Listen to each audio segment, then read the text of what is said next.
അസ്സലാമു അലൈക്കും വറഹ്മത്തുള്ളാ. ഞാൻ സൈനുലാബിദ്ദീൻ തങ്ങളാണ്. സഹോദരന്മാരെ, ഞാനിപ്പോൾ വോയിസിൽ വന്നത് കഴിഞ്ഞ 8-ാം തീയതി മംഗലാപുരത്തുണ്ടായ SMF രൂപീകരണവുമായി ബന്ധപ്പെട്ടിട്ടുണ്ടായ വിഷയം ഞാൻ ഒന്നും സംസാരിക്കേണ്ടെന്ന് വിചാരിച്ചതാണ്. പക്ഷെ പല ഭാഗങ്ങളിൽ നിന്നും യുലാനെ വിളിച്ച് ഇടങ്ങാറാക്കുന്നത് കൊണ്ട് അതിൻ്റെ നിജസ്ഥിതി എന്താണെന്ന് അറിയിക്കാൻ വേണ്ടി മാത്രമാണ് വോയിസിൽ വന്നത്. SMF എന്ന് പറയുന്നത് ബഹുമാനപ്പെട്ട സമസ്ത കേരള ജമിയത്തുൽ കീഴ്ഘടകമാണ്. ആ SMF ഈ പ്രാവശ്യത്തെ SMF സ്റ്റേറ്റ് കമ്മിറ്റി നിലയിൽ വന്നത് 16/5/2025 അതിനുശേഷം 10/9/2025 SMF ദക്ഷിണ കന്നഡ കമ്മിറ്റി എന്ന് പറഞ്ഞ് ചേളാരിയിൽ തന്നെ ഈ ഉള്ളവനെ ചെയർമാനാക്കി കൊണ്ടുള്ള ഒരു വിപുലമായ അഡ്വ കമ്മിറ്റി തിരഞ്ഞെടുക്കുകയും അത് പേപ്പറിൽ കൂടി പരസ്യം ചെയ്യുകയൊക്കെ ചെയ്തതാണ്.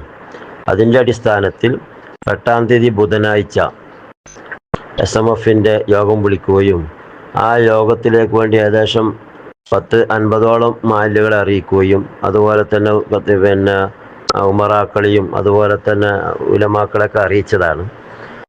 7-ാം തീയതി വൈകുന്നേരം ഏകദേശം 6 മണിക്കാണ് ബഹുമാനപ്പെട്ട ഉസ്മാൻ ഫൈലി എന്നെ വിളിക്കുന്നത്. അത് ഞാനൊരു കാഞ്ഞങ്ങാട് സംയുക്ത ജമാഅത്തിൻ്റെ ജനറൽ സെക്രട്ടറി ബഷീർ പള്ളിക്കൽ സാഹിബ് അടക്കമുള്ള ഒരു വലിയ ജനറൽ ബോഡിയിൽ സംബന്ധിക്കുന്ന വളരെ തിരക്കുള്ള സമയമാണ്. 1-2 ഫോണ് അടിക്കടി കണ്ടപ്പോൾ ഞാൻ ഫോൺ എടുക്കുകയും എന്താ പൈസയെന്ന് ചോദിച്ചു. അപ്പം പറഞ്ഞത് നാളത്തെ യോഗത്തിന് പോകാൻ പാടില്ല എന്ന് പറഞ്ഞപ്പോൾ ഞാൻ ഈ ജനറൽ ബോർഡ് തിരക്കിൽ ഞാൻ ആലോചിച്ച് പിന്നെ പറയാം എന്ന് പറഞ്ഞിട്ട് ഞാൻ ഫോൺ കട്ട് ചെയ്യുകയും ഞാൻ ആലോചിച്ച് നോക്കുമ്പം ഏകദേശം സ്റ്റേറ്റ് കമ്മിറ്റിയുടെ ഭാരവാഹികളൊക്കെ ഏകദേശം മംഗലാപുരത്തേക്ക് എത്തിയിട്ടുണ്ട്. നമ്മളാണെങ്കിൽ ഏകദേശം 10-50ഓളം മാലിന്യത്തിൽ ആളെ വരാനാക്കിയിട്ടുണ്ട്. ഞാൻ മനസ്സിലാക്കിയത് അവിടെ കൂടിയതിന് ശേഷം വേണ്ട പോലെ കാര്യങ്ങളൊക്കെ ചർച്ച ചെയ്ത് അങ്ങനെ എന്ത് ആലോചിക്കാനാണ് കമ്മിറ്റി ഇത് വിളിച്ചതും ആലോചന ചെയ്യാനാണ്. കമ്മിറ്റി രൂപീകരിക്കാനൊന്നുമല്ല, ആലോചന ആദ്യമായിട്ടുള്ള ഒരു പ്രവർത്തനത്തിൻ്റെ ഒരു ആലോചന നൽകാനാണ് വിളിച്ചത്. അങ്ങനെയാണ് 8-ാം തീയതി യോഗം ചേരുന്നത്. യോഗം ചേർന്ന് ഉടനെ തന്നെ അവിടെ കുറച്ച് ആൾക്കാർ ചോദ്യം ചെയ്യാൻ തുടങ്ങി. അപ്പോൾ എങ്ങനെ സ്വാഗതം പോലും പൂർത്തിയാക്കാൻ വിടുന്നില്ല, പലതും ചോദിച്ച് പ്രശ്നങ്ങളാക്കാണ്, ഒച്ചയിടുകയാണ്. അപ്പം ഞാൻ മൈക്ക് വാങ്ങിയിട്ട് എൻ്റെ 5 മിനിറ്റ് വോയിസ് കേട്ടാൽ അത് മനസ്സിലാവും. ഞാൻ മൈക്ക് എടുത്തിട്ട് പറഞ്ഞു, നിങ്ങൾ അടങ്ങിയിരിക്കുക, നമുക്ക് എന്ത് വേണമെങ്കിലും ചെയ്യാം, നിർത്തിവെക്കുന്നത് നിർത്തിവെക്കാം, അതല്ല വേറെ ആളെ ഉൾപ്പെടുത്താനുണ്ടെങ്കിൽ ഉൾപ്പെടുത്താം, എന്ത് വേണമെങ്കിലും ചെയ്യാം എന്നവരുടെ എത്ര നിർബന്ധിച്ച് പറഞ്ഞാലും ഒന്നിനും വകവെക്കാതെ വല്ലാതെ അട്ടഹസിക്കുകയും പ്രശ്നങ്ങൾ ഉണ്ടാക്കുകയാണ് ചെയ്തത്. എൻ്റെ 5 മിനിറ്റ് വോയിസിൽ ഞാനത് കൃത്യമായിട്ട് പറയും, നിങ്ങൾക്ക് ശ്രദ്ധിക്കാൻ പറ്റും. 8-ാം തീയതിൻ്റെ യോഗമായിട്ട് ബന്ധപ്പെട്ടിട്ട് ഞാൻ ആദ്യം അവരോട് പറയുന്നുണ്ട്, ഇത് വലിയ പ്രശ്നമാണ്. കാരണം നമ്മുടെ സമസ്ത 89-ൽ പിളർന്നതിന് ശേഷം ഒരുപാട് ത്യാഗങ്ങളും ഒരുപാട് പ്രശ്നങ്ങളും ഒരുപാട് പ്രയാസങ്ങളും ഒരുപാട് പോലീസ് കേസുകളും ഒരുപാട് പീഡനങ്ങളും വേറുകളും മർദ്ദനങ്ങളും ഞാനടക്കമുള്ള നമ്മളെ സമസ്തയുടെ എല്ലാ അനുയായികളും അനുഭവിച്ചവരാണ്. ഇനിയൊരു ഭിന്നിപ്പ് നമുക്ക് താങ്ങാൻ കഴിയില്ല. ഞങ്ങൾ പരസ്യമായിട്ട് പറഞ്ഞു, നമുക്കിനി താങ്ങാൻ കഴിയില്ല, നമുക്ക് നല്ല ഐക്യത്തിൽ മുന്നോട്ട് പോകണം.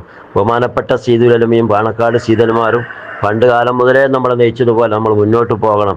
എന്ത് വിട്ടുവെച്ച് ചെയ്യാൻ തയ്യാറാണ്, എന്ത് വേണമെങ്കിലും ചെയ്യാറാണ്. ഇവിടെ നിർത്തിവെക്കണമെങ്കിൽ നമുക്ക് നിർത്തിവെക്കാം, അതൊരു തീരുമാനമായിട്ട് നമുക്ക് എടുക്കാം. കാരണം എല്ലാ സ്റ്റേറ്റിൽ നിന്നൊക്കെ ആൾ വന്നിട്ട് കൂടാണ്ട് പോകാമെന്ന് പറഞ്ഞാൽ അതൊരു അന്തസ്സിന് യോജിക്കാത്ത പോലെയാണ് എനിക്ക് മനസ്സിലായത്. അതുകൊണ്ടാണ് ആ യോഗത്തിൽ ചേർന്നത്. എന്നിട്ട് പോലും എല്ലാവരും മാനിച്ചുകൊണ്ട് തന്നെ ബഹളത്തിൻ്റെ ഇടയിൽ അത്യാവശ്യം ഒരു കമ്മിറ്റിൻ്റെ കുറച്ചാളെ പേരെഴുതിയിട്ട് ജില്ലാ കമ്മിറ്റി എന്ന് പ്രഖ്യാപിക്കാമായിരുന്നു. അതുപോലും ചെയ്യാതെ സ്റ്റേറ്റ് കമ്മിറ്റിയിൽ നിന്ന് വന്ന SMFൻ്റെ ഷാഫിയാജി അടക്കമുള്ളവരോട് സംസാരിച്ചിട്ട് ഇപ്പോൾ അതൊന്നും വേണ്ട, ഇപ്പോൾ നമുക്ക് തൽക്കാലം നിർത്തിവെക്കാം, റബീഉൽ ആഖിർ മാസമാണ്, അതൊരു ഭിന്നിപ്പിലേക്ക് വീണ്ടും പോകണ്ട, എല്ലാവർക്കും സൗകര്യപ്പെടുന്ന ഒരു സ്ഥലത്ത് എല്ലാവരെയും ഉൾക്കൊള്ളിച്ചുകൊണ്ട് പിന്നൊരു സന്ദർഭത്തിൽ ഇൻഷാ അല്ലാഹ് SMF രൂപീകരിക്കുക എന്ന് പറഞ്ഞ് റബീഉൽ ആഖിർ മാസമാണ്. ജിയാനി ഷേഖ് തങ്ങളുടെയും അതുപോലെ തന്നെ ഗണ്യത്ത് ഉസ്താദിനെയും ശംസുലുമൊക്കെ മാസമാണല്ലോ.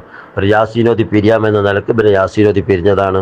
അതാണ് ഇതുമായിട്ട് എനിക്ക് പറയാനുള്ളത്. അല്ലാഹു തആല വളരെ ഐക്യത്തിലും സ്നേഹത്തിലും ഒരുമയിലും ബഹുമാനപ്പെട്ട സീദുലുമയുടെയും പാണക്കാട് സാദാത്യങ്ങളുടെയൊക്കെ പിന്നിൽ അടിയുറച്ച് ഐക്യത്തോടെ അതോടുകൂടെ നല്ലവരായ അള്ളാഹു തആല പൊരുത്തപ്പെട്ട നിലക്ക് പ്രവർത്തിക്കുവാൻ, സമസ്തയിൽ പ്രവർത്തിക്കുവാൻ അള്ളാഹു തആല തൗഫീഖ് ചെയ്യുമാറാവട്ടെ.